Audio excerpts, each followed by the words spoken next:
नमस्कार। मैं हूं विक्रांत यादव और आप देख रहे हैं आपका अपना चैनल दा स्वतंत्र। इस समय हिंदुस्तान पर बड़ा महंगाई बम फटा है क्योंकि 10 दिनों के भीतर सरकार ने पेट्रोल और डीजल में चौथी बार दाम बढ़ा दिए हैं। जी हां, चौथी बार। और कुल मिलाकर 8 साढ़े 8 रुपए की बढ़ोतरी हो चुकी है।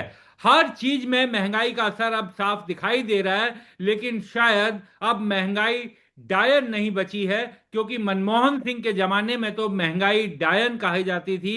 अब शायद लोगों को ये महंगाई राहत दे रही है। बात करने के लिए मौजूद हैं वरिष्ठ पत्रकार सतीश के सिंह। सर नमस्कार। जी नमस्ते। सर, 10 दिनों में 4 बार पेट्रोल और डीजल के दाम बढ़ा दिए गए हैं।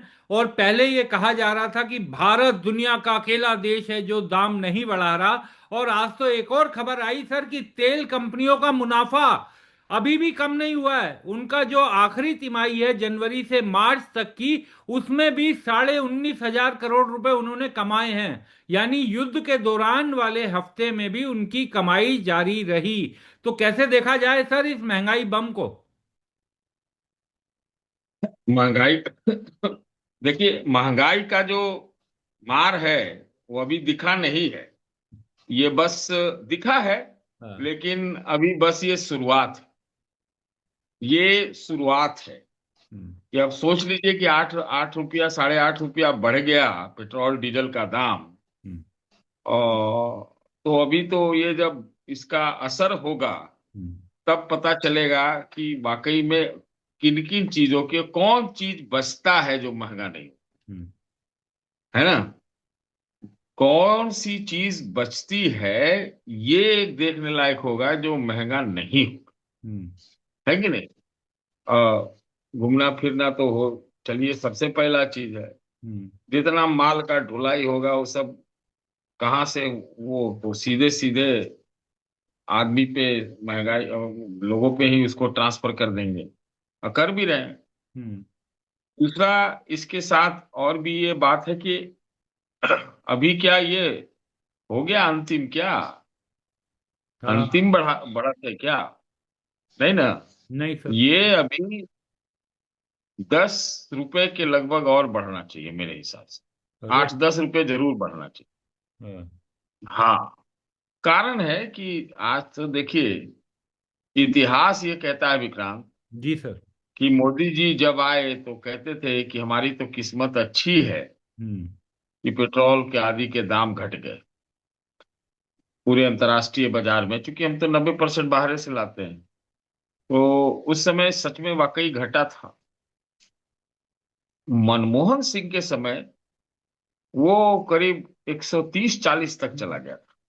130 40 डॉलर प्रति बैरल, हम्म। है ना। तब कीमतें जो थी वो 75 भी नहीं पार की थी दोनों हाँ। का। हम्म। और अब जो, जब मोदी जी ने कहा कि जब आए किस्मत उनकी अच्छी है, तेल वाल के दाम घट गए।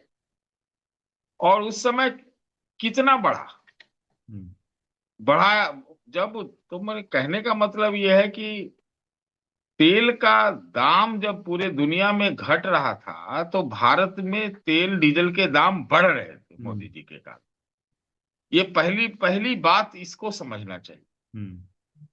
तो वो बढ़ कैसे रहा था? हम्म। तो बढ़ के तो उस समय जब बढ़ रहा था, तो इस समय जब खुद ही अंतर्राष्ट्रीय बाजार में बढ़ा हुआ है, हम्म। तो इस समय कैसे नहीं बढ़ेगा, ये हाँ। कल्पना हाँ। से बाहर। हाँ। सीधी सी बात है। हम्म। अभी अगर घटाते तो मोदी जी का हम लोग चमत्कार देखते, हम्म। है ना। क्योंकि जब वो चमत्कार पूरी दुनिया में हुआ तो यहाँ चमत्कार ये हुआ कि दाम बढ़ाए ना, हम्म। बढ़ाते चले गए। और उसका दो तर्क दिया गया था विक्रांत। जी। एक तर्क ये कि भाई, सरकारी खजाने में टैक्स बहुत आता है, सेस बहुत आता है, इससे विकास के काम होते हैं, मान लेते हैं, यस, हम्म। चलिए। तो इसलिए पैसा वसूला गया लोगों से। हम्म। और लोग कहते हैं कि करीब करीब 44 लाख करोड़ पहले ही वसूले। हम्म। 44 lakhs करोड़। और इसके साथ क्या था कि दूसरा कारण वो लोग बताते थे कि कि मनमोहन सिंह सरकार के समय एक वाइल्ड बॉन्ड जारी किया गया। हम्म। तो वाइल्ड बॉन्ड का पैसा देना था, हम्म। तो कहाँ से जुटाया जाए भाई, तो इसी से जुटाया जाए। लेकिन वो जो था वो पूरा का पूरा 3.25 लाख करोड़ का था हाँ।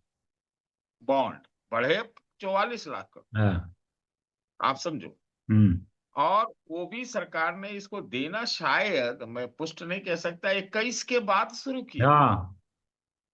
तो और इंटरेस्ट वगैरह सब होगा, देना वरना सब ठीक है, वो ठीक है। लेकिन ये जो पैसा पहले ही वसूला गया था, तो इसमें कौन सा आश्चर्य है भाई? आश्चर्य सिर्फ एक चीज का है, हम्म। ये मैं आपको बताऊं, हम्म। कि आज जब 2.5 से 3.25 रुपया बढ़ा है, उस दिन जो है तेल की कीमत गिरी है। 99 पर आई। हाँ। 99 पर दुनिया में आई है, और हमारे यहाँ 100 पार करके, तो 99 100 का चक्कर है ये। हाँ। हमारे यहाँ सब जगह अब तो अब क्लियर हो गया, अब कहीं नहीं बचा, 100 से ऊपर तो सब जगह चला गया, कहीं 113 भी है। तो ये पेट्रोल का, तो कहने का मतलब ये है कि शतक मार दिया गया है, जब दुनिया जो है 90s में आया, हम्म। 99 पे है। तो ये आश्चर्य है। और दूसरा आश्चर्य है जो बड़ा आश्चर्य है, हम्म। और वो एक आलोचना की बहुत बड़ी बात। हम्म। आपके चैनल ने, हमने आपके चैनल से, हम्म। हम तो उन लोगों में से जो कहते थे कि भाई दाम बढ़ाना ही पड़ेगा, कोई उपाय हम्म। नहीं है। हम्म। हम बोलते थे, हम्म। लोगों को लगता होगा कि अ, बहुत सारे राष्ट्रीय चैनलों पे भी मैंने कहा, तो बोला कि जी। ये ऐसा आदमी जो है वो कहता है बढ़ाना पड़ेगा। हम हम्म। बोले बढ़ना चाहिए, हमने ये बोला, हमने ये हम्म। बढ़ना चाहिए। जब 90% माल आप बाहर से लाते हो, तो सीधी सी बात है कि आप धन्ना सेठ तो भारत है नहीं हम्म। कि पैसा जुटा के कहीं से ले आएगा। मुफ्त में यहाँ तेल बह रहा है, यहाँ तो पानी भी अब मुफ्त नहीं बहता है। हम्म। तो तेल तो बह ही नहीं रहा है, तो लाओगे कहाँ से? और ऐसा धन्ना सेठ हो नहीं ना, आपके कोई टेक्नोलॉजी ऐसा बेचने वाला है, कोई ऐसा कोई चीजें नहीं है हम्म। जिससे आप जो है डॉलर कमा सको। तो कहाँ से दोगे? हम्म। तो बढ़ाना ही पड़ेगा, बढ़ाना ही पड़ेगा। और वैसे भी कि जब दुनिया में घटा, तब तो हमारे यहाँ 44 लाख करोड़ तक का बढ़ा, हम्म। तो अभी कैसे नहीं बढ़ेगा? तो ये आश्चर्य इसमें एक्चुअली क्या है, कि जो हम बोलते बोलते इधर उधर चले गए, जी। कि ये 3 महीना तक रोक के कौन से शास्त्र से रखा गया? हाँ। ये राजनीति शास्त्र से रखा गया या अर्थशास्त्र से रखा गया? हम्म। कोई भी कह देगा हाँ भाई चुनाव था, और चुनाव के चलते इतना बड़ा गड़बड़ झाला किया, हम्म। है ना? हम्म। ये आप 3 महीना में धीरे धीरे लोगों से असूल कर लेते, तो भी लोगों को उतना फर्क नहीं पड़ता। अब तो हाँ। घटने का टाइम आ रहा हाँ। है, और हमारे यहाँ बढ़ने का टाइम शुरू हुआ है। हम्म। कई जगह जो देशों ने बढ़ाया, हाँ। उन्होंने कुछ कुछ घटाया भी। हाँ। बगल में पाकिस्तान, पाक। नेपाल तक हम्म। छोटा ही छोटा घटा है, और उनके यहाँ दाम भी बहुत है। जैसे पाकिस्तान में तो बहुत ज्यादा है, 400 है। लेकिन कुछ तो घटा के एक मतलब एक सिंबॉलिक काम कर रहे हैं। दरअसल अगर सही में कहा जाए, हम्म। तो जो आप कहते हैं महंगाई डायन, हम्म। एक अमेरिका नाम का डायन है। हम्म। और वो डायन सबसे ज्यादा किसी को काट रहा है, किसी को दबा रहा है, किसी को बर्बाद करने में तुला है, उस देश का नाम भारत हम्म। है। मैं ये क्यों कहता हूं? ये इसलिए नहीं कह रहा हूं कि देखिए, अमेरिका की ताकत तो अपरंपार है भाई, हम्म। इसमें तो कहीं से दो राय नहीं। बहुत तरह की उनकी ताकत है। इतना दूर आने के बाद हमको आज डेटा पे भी बात करेंगे अगले सवाल में, जी। कि लेकिन अमेरिका से हम ये थोड़ी कह रहे कि हम दुश्मनी मोल लें। हम्म। लेकिन जो कारण है बढ़ाने का, उसका मुख्य कारण जो मुझे समझ में अभी आ रहा है, जी। और उसके भी दो कारण हैं, हम्म। एक कारण नहीं है, दो कारण। हम्म। अमेरिका ने जब रूस के तेल पर सैंक्शन लगाया और खास तौर से भारत को प्रताड़ित किया हम्म। कि भाई वो तो सब युद्ध में गोला बारूद में पैसा लगा देता है, आप तेल जो लाते हो उससे, हम्म। आप युद्ध को बढ़ा रहे हो, हम्म। तो सैंक्शन होगा, आपको नहीं लेने देंगे। तो हम लोगों ने उस समय नवंबर दिसंबर था या क्या, उसमें हमने तेल लेना वहां से बंद कर दिया, हाँ। बंद नहीं किया, आधा कर दिया। हम्म। तो ये दबाव था। और उधर पहले देखिए कि वो जो व्यापार सौदा है, समझौता, ट्रेड डील जिसको हम कहते हैं, हम्म। वो 18-0 पहले चल रहा था है। और ऐसा भी नहीं है कि बिना हम अमेरिका से ट्रेड डील किए बगैर, इतनी ताकत हम में है ही नहीं कि हम जी लेंगे, जीने नहीं देगा वो, ये बात हम्म। सच है। हम्म। तो मोटी बात इसमें ये है कि जो ये पहला कारण था, और पहला कारण यही है कि अमेरिका अपना तेल बेचना चाहता है। हाँ। और अपना तेल जब बेचना चाहता है तो उसके अपने तेल में वो वेनेजुएला का भी तेल शामिल हो गया। और क्या पता, हमें तो कभी कभी लगता है हम्म। कि आगे के दिनों में, आने वाले दिनों में आपको खाड़ी का तेल भी एक अमेरिकी वर्चस्व का तेल रहे। हम्म। तो वो अपना तेल के मालिकाओं में आप जो है, आपके ऊपर दबाव डाल रहा है, भारी दबाव डाल रहा है। हम्म। और भारत के ऊपर अगर दबाव होगा तो किस चीज का दबाव?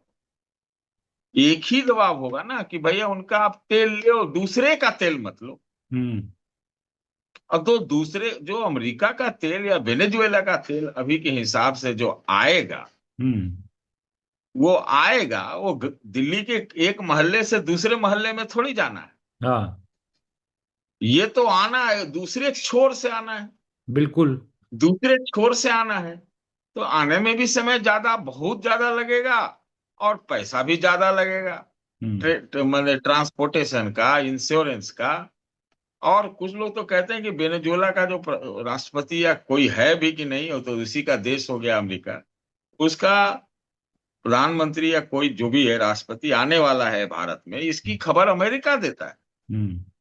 अमेरिका दे रहा है कि अगले हफ्ते वो आएंगे। माने यहाँ क्या आने आएंगे? यहाँ आप पूजा करने तो नहीं आ रहे हैं, हम्म। वो केदारनाथ भगवान, मतलब शंकर जी का दर्शन करने हाँ। तो नहीं आ रहा है। हाँ। उसको अमेरिका ने डंडा हाँक के कहा कि तू चल अब भारत, तेरे को ही यहाँ तेल भेजना है। और उसका मोटा तेल होता हाँ। है। तो मोटा तेल का शायद भारत में कुछ क्षमता है उसको तोड़ मोड़ के रिफाइन करके हम्म। बनाने का। तो आपको दूरी भी ज्यादा, समय भी ज्यादा, आप दूसरे से ले ना पाए, इसका तो चल ही रहा है पिछले 5-7 महीना से। और आपकी ताकत भी नहीं कि एकदम से अमेरिका को हम छोड़ दें। हम्म। तो ये अब जो तेल का दाम बढ़ रहा है, मुझे लगता है ये इसकी तैयारी है। और सुने भी है कि वेनेजुएला अब नंबर 2 या नंबर 3 पे आ गया हम्म। तेल में हमारे यहाँ आयात। तो ये उसकी भरपाई आगे आने वाले और जो उसके जो पट खुलेंगे हम्म। उसकी, समझ रहे हैं ना? बिल्कुल। ये मेरे ख्याल से दूसरा कारण जो बढ़ने का दाम है, और बढ़ेगा, हम्म। जिसका मैंने पहले भी जिक्र किया विक्रांत, की उसका मुख्य कारण ये है कि जो सरकार का जो राजस्व है, सिर्फ कोई भी सरकार का, राज्य भी और केंद्र भी, हम्म। उसका एक बहुत बड़ा स्रोत तेल और शराब है। हाँ। बिल्कुल।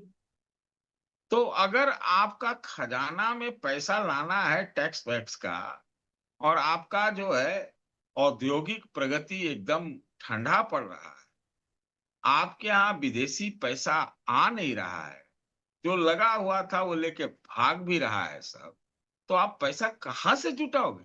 हम्म। जुटाओगे कहाँ से? आप चाइना तो हो नहीं, चाइना तो हम है नहीं, है ना? तो ये मोटा मोटी ये कारण है। और इसके बीच में तो मतलब अब क्या होगा, आम आदमी के तेल और पेट्रोल के, डीजल के, जो इसके अत्यंत जरूरी नहीं हो उसके तेल खपत काटने से बहुत ज्यादा प्रभाव नहीं पड़ेगा। हम्म। नहीं पड़ेगा। और जो औद्योगिक जो प्रतिष्ठान है वो इसके बिना चल नहीं सकते। कई तरह के हैं, बिल्कुल। डीजल से डीजल से हम्म। और भी जो ईंधन है और कई तरह के हैं, तो आप उससे चल नहीं सकते। तो वो नहीं चल सकते, जो तो चलेगा तो उन लोगों को चलाना भी है, ये भी आवश्यकता है कि उद्योग चले। जो हम बनाते हैं, जो उपजाते हैं, वो कम से कम तो हो हम्म। थोड़ा बहुत। अब तो वो क्या करेगा, वो कीमत ही बढ़ाएगा ना। मान लेते हैं कि जैसे हम तो कह रहे हैं कि पेट्रोल को लाने के लिए जो गाड़ियां हैं, हाँ। पेट्रोल को लाने वाली गाड़ियां हैं, उसी का खर्चा बढ़ जाएगा। हाँ, बिल्कुल बिल्कुल। माने पेट्रोल डीजल, मान लीजिए आप ट्रेन में लाते हैं, हाँ। मान लेते हैं कि आप ट्रक वो टैंकर में लाते हैं, हम्म। तो जो खर्चा पहले लग रहा था उससे तो अब ज्यादा ही लगेगा ना, बिल्कुल बिल्कुल। देश के भीतर। हम्म। तो हर तरह से ये एक बहुत गंभीर स्थिति हम कहेंगे। और ये पूरे इकोनॉमी जाम हो जाने का डर है, जितना है भी। तो तेल का दाम इन कारणों से बढ़ रहा है। जो लोग कहते हैं जो लोग भी कहते हैं, ठीक है, उसका है असर, कि खाली हारमूज के वजह से ये हम्म। संकट है, ये मैं तो नहीं मानता। ये तो हमारा सोच संकट है, पहले से चला आ रहा था। इसलिए हम्म। मैंने आपके शुरुआती शो में और हाँ। इस मामले में मैं मुझे ये गौरव प्राप्त हो गया, और आपको ये गौरव प्राप्त हो गया हाँ। कि मैंने आपके शो में ये कहा था। हाँ। शायद मैं पहला आदमी होऊंगा जो कहा कि पूरे बिल्कुल। दुनिया में अगर किसी चीज पर सबसे ज्यादा प्रभाव पड़ना है तो हाँ। वो भारत पे पड़ना है। क्योंकि भारत तो पहले ही प्रभावित था, हम्म। उसमें ये बढ़ गया तो इससे और बढ़ गया। और अगर ये सोल्यूशन हो भी जाएगा उसका, मैंने आपको पर्दा खोला है आज। चाहे हाँ। वो वेनेजुएलन ऑयल की बात हो, हम्म। चाहे इधर गल्फ के ऑयल पर जो अमेरिकी प्रभुत्व की बात हो, दोनों तो सॉल्व भी हो जाता है, हम्म। तो भी हमारे लिए दिक्कत उतना ही है, बिल्कुल। उतना ही है दिक्कत। हाँ। तो सर, सरकार और प्रधानमंत्री नरेंद्र मोदी, जयशंकर, ये तो तमाम नेता ये कहते हैं कि भारत के लिए सबसे पहले भारत का हित है।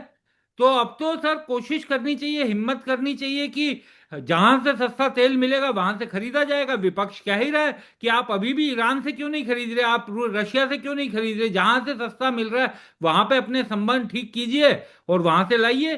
तो ये अमेरिकी प्रभाव से अगर नहीं निकलेंगे तो ये तो आने वाले दिन बहुत ही खतरनाक हो जाएंगे।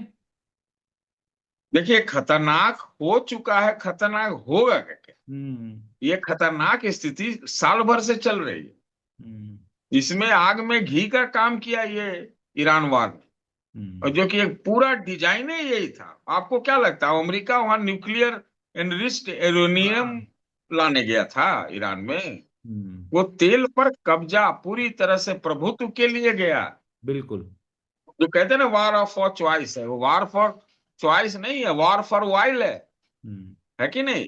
जो मेरी समझ है, हम्म। बाकी गलत हो सकता है। तो अभी जो जयशंकर साहब ने एक बात कही, हम्म। कि भारत अपने हितों का हाँ। वो सर्वोपरि है, इंडिया फर्स्ट है। हम्म। तो कम से कम चलो, मैं उसका स्वागत करता हूं कि इतना तो बोला, अमरीकियों के सामने बोला कि भाई भारत की, ये तो चलो ये बोला है, अब देखना होगा करते क्या है। हम्म। कम से कम बोला तो, अब तक तो बोल ही नहीं रहे थे। हम्म। माने आप उसको कहिए कि हम रूस का तेल लेंगे, हम्म। या हमको जहां से सस्ता मिलेगा वहीं से लेंगे, आप जो कहोगे हम वो नहीं करेंगे। और हम्म। अगर आप ये कहोगे कि वेनेजुएला का राष्ट्रपति या जो भी है इंटरिम कौन है, वो हम्म। आप बताओगे हमारे यहाँ आ रहा है, तो यहाँ तो मैंने आपसे कहा ना कि हम्म। बाबा शंकर भगवान के पूजा के लिए नहीं आ रहा है, वो तो आपके ऊपर गला में घंटी पहनाने आ रहा है। हम्म। तो ये अमेरिका तय नहीं कर सकता, इसलिए अमेरिका के सामने जो ये सब झूठ सच, वो सब झूठ झूठ का आपको चढ़ा रहा है ना सूली पर, हम्म। वो आपको चढ़ा नहीं रहा है, आपको सूली पर चढ़ा रहा है। आप इसको ऐसे समझ।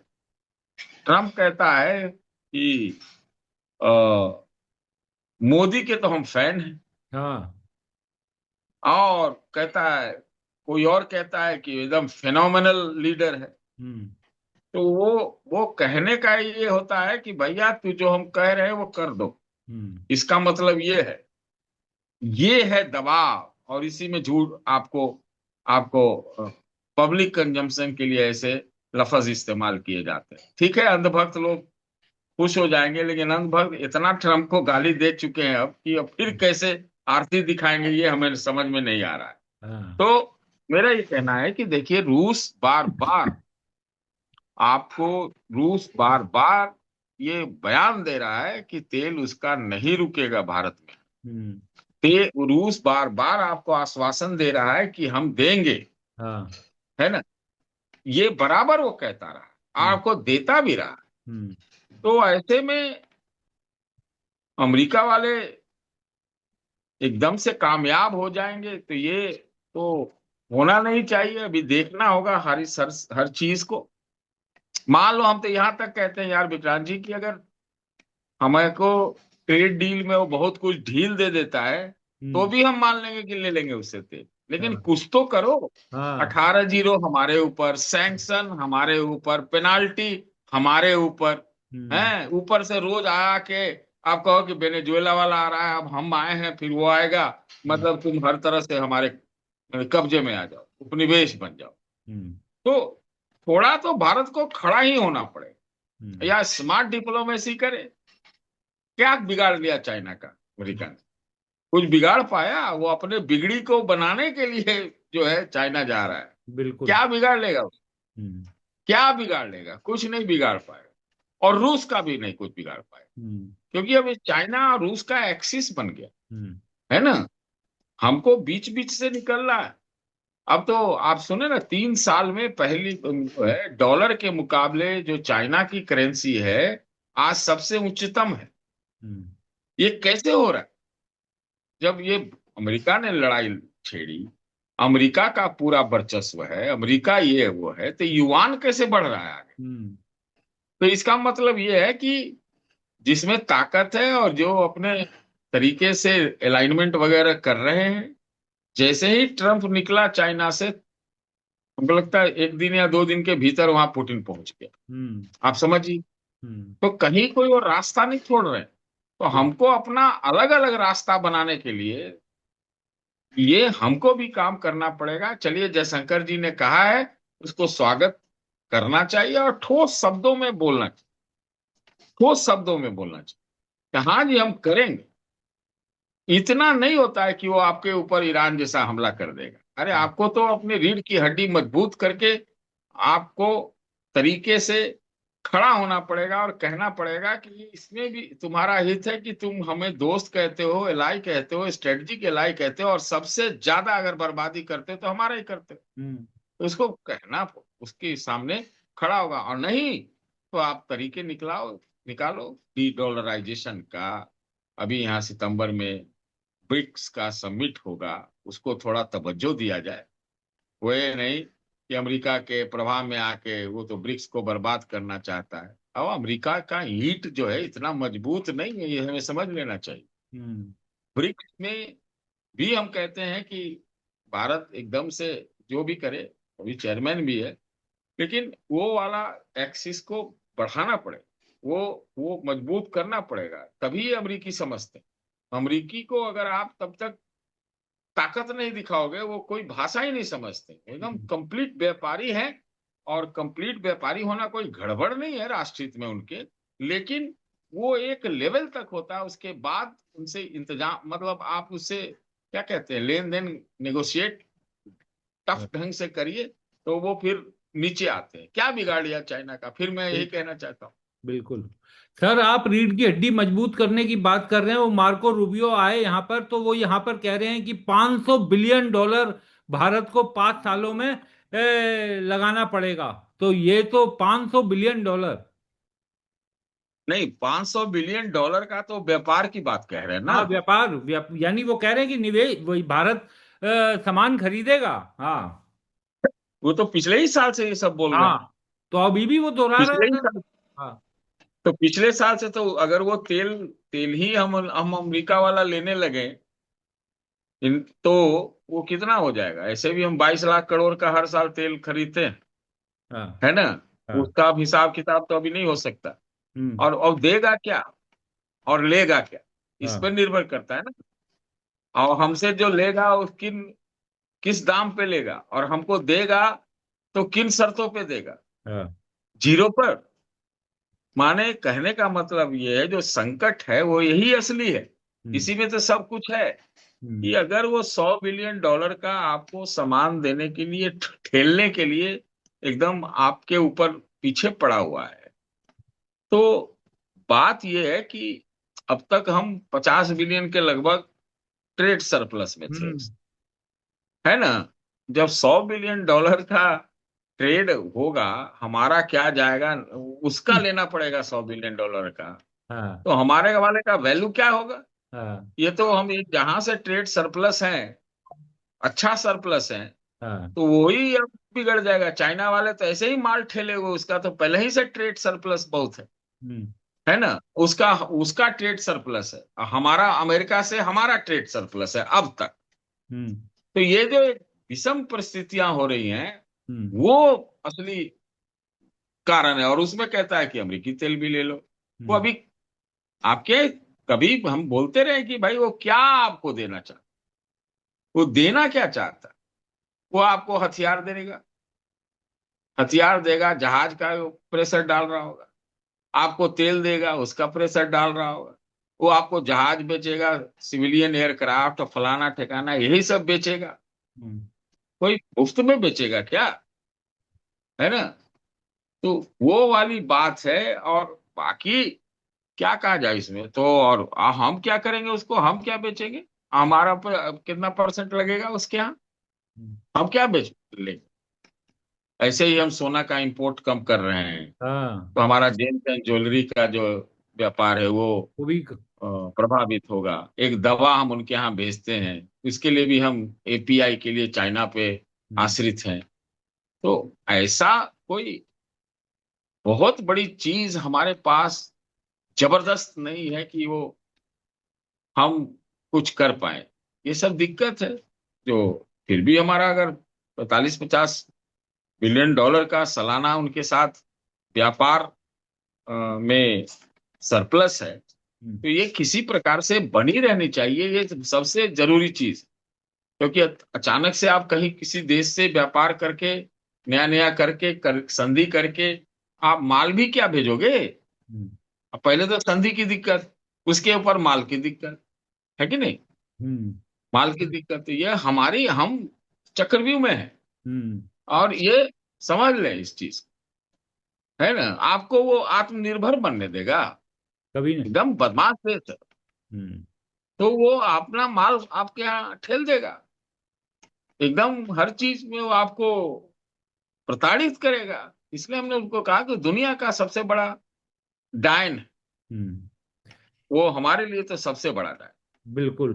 सर, एक अंतिम सवाल कि अगर इस समय देखा जाए तो ऐसा लग रहा है कि बीजेपी शासित राज्यों के लिए सबसे बड़ी समस्या जो है वो ये है कि ईद पे कोई सड़क पर नमाज ना पढ़ ले।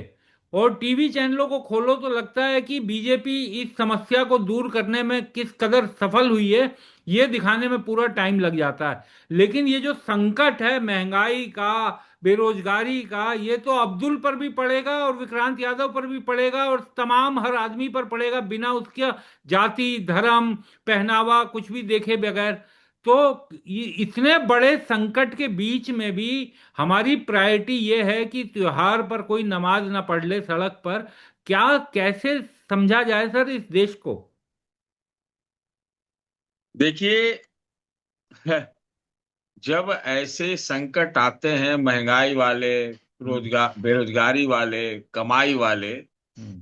तो ऐसी ही चीजें जो है, आपको उन चीजों का जो वास्तविक सवाल है उसको ढकने का काम करती है। राजनीतिक रूप से तो हो सकता है कि इसमें भी बीजेपी का फायदा हो, हम्म। कि मैं इस बात को मानने के लिए तैयार हूं। जी। हो भी रहा है, हम्म। हो भी सकता है। हम्म। लेकिन जो हानि देश के भीतर हो रही है, वो वास्तविक समस्याएं हमारी क्या है, इस चीज पर हमें चर्चा करनी चाहिए। इन लोगों को समझना चाहिए ये तो एक प्रकार से आप ज्यादा ये सब चीजें होंगी, वो भी एक हथियार मिल जाता है विदेशियों को, हम्म। जो आपको गला में घंटी बांधना चाहते हैं। ऐसी चीजें आपको जो आपने जिक्र किया, ठीक है। कोई नहीं कहेगा कि कानून व्यवस्था नहीं होनी चाहिए, कायदे कानून नहीं होने चाहिए, बिल्कुल होने चाहिए, हो। लेकिन अगर कोई टारगेटिंग होगा तो उसका तो पहले भी वो लोग कहानी बनाते रहे, और अब तो और उसको कहानी बना के बिल्कुल। फिर आपको कहेंगे ये फलाना चीज ले लो। हम्म। तो आप एक लिवर देते हो, एक उनको और हथियार दे देते हम्म। हो। वास्तविक समस्या है क्या?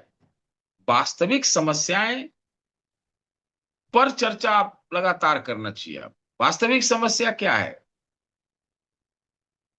उत्पादन का है, हम्म। आज के हिसाब के टेक्नोलॉजी का है, वो मतलब मैन्युफैक्चरिंग जिसको आप कहते हैं हाँ। उसका है। हम्म। अब भाई अगर सरकार में नौकरी नहीं है तो लोग कहाँ जाएंगे नौकरी पाने? हाँ। तो नौकरी पाने के लिए तो आपको पहले तो पढ़ लिख रहे हैं, वही हालत ठीक नहीं है पढ़ाई लिखाई का, हाँ। है ना? क्या पढ़ रहे हैं, क्या जरूरत है? हाँ। तो आप तो महंगाई से ज्यादा जो जो मतलब दिक्कत है वो अ, मतलब कमाई का है। हाँ, बिल्कुल, कमाई अरे ज्यादा बड़ी कमाई समस्या। ज्यादा हाँ। होगी, हम्म। कमाई ज्यादा होगी तो हम थोड़ा सह लेंगे, लेकिन अब हाँ। कमाई के साधन नहीं है, उम्मीद नहीं है, तो वो दिक्कत है। हम्म। पहला। दूसरा, मैं बार बार आजकल कह रहा हूं, एक चाइनीज मॉडल की बात कर रहा हूं कि हम्म। राजनीतिक रूप से नहीं, हम्म। पॉलिटिकल नहीं, इकोनॉमिक, कुछ तो लाइन पे चलना ही पड़ेगा उनके जैसा। हाँ। उनके यहाँ कौन सा बेरोजगारी, हाँ। उनके यहाँ कौन सा ट्रेड डेफिसिट है, उनके यहाँ कौन सा कैपिटल डेफिसिट है, हम्म। उनके यहाँ मतलब आप एजुकेशन पर जानते हैं?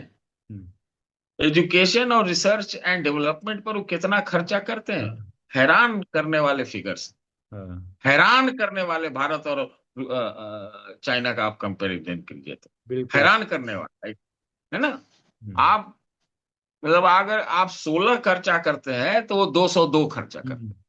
आप यही सोच लो, है ना? तो वो दिक्कतें असली हैं।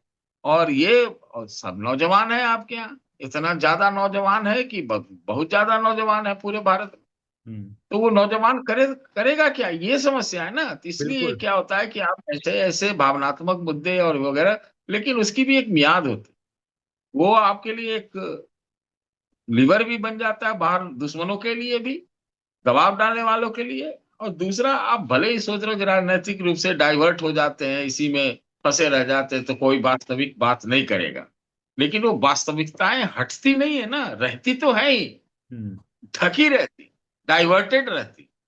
लेकिन इससे क्या हो जाएगा, कुछ होगा क्या? नारों से कुछ होना हम्म। है ना? हम तो बोल रहे हैं बार बार, ये आजकल बोल रहे हैं जितनी भी अपनी क्षमता है कि भाई आप टेक्नोलॉजी में हो कहाँ? बिल्कुल सही बात। हवाबाजी करने से कुछ है नहीं आपके पास, जो नई टेक्नोलॉजी है कुछ नहीं है आपके पास, कुछ नहीं है। हम्म। सच्चाई ये है कि कुछ नहीं है, बहुत पीछे हैं। एआई डेटा और आदि आदि के चीज में, जो कि एक आज का सबसे महत्वपूर्ण चीज है, उसमें हम कहाँ है कहाँ? हम तो लगातार जानबूझ के लोगों को छेड़ रहे हैं कि आप इसी पे डिबेट करिए। हम्म। 9 लेयर या 10 लेयर होते हैं एआई में, उसकी टेक्नोलॉजी में आप कहीं नहीं। हम्म। आप एआई नकल करके चैट जीपीटी ये सब हाँ। यूज कर लेंगे, लेकिन हाँ। आप यूजर ही हुए ना, कंज्यूमर ही हुए ना, हाँ। हुए तो कंज्यूमर। हाँ। बनाया किसने, कितना खर्चा करके बनाया, वगैरह वगैरह, उसका इस्तेमाल करेगा प्रोडक्शन में, व्यापारों में करेगा, सब चीज में करेगा। आप इस्तेमाल करिएगा, उसका खर्चावा तो आपको देना ही पड़ेगा। हम्म। मुफ्त का तो सब चीज थोड़ा ना मिलता है। बिल्कुल। तो ये वास्तविक समस्या है कि क्या किया जाए, कहाँ समायोजन किया जाए, कौन सी चीज पे फोकस किया जाए, है भाई। हमारा फोकस तो राजनीतिक रूप से वही रहता है, 80 करोड़ लोगों को मुफ्त अनाज दे दो, किसी को 3,000 दे दो, किसी को 10,000 दे दो, और हाँ। हल्ला हुल्ला करते रहो, हो गया। और उससे हो गया कि बस, है, जी। है? तो बिल्कुल सही ये बात जो है। हम्म। समस्या है, भारी समस्या है, इसलिए ऐसी हालत में जो हो रहा है यही है, आप और अपना गला आगे कर देते हो ताकि दूसरा वाला आपको और फंदा पहना दे।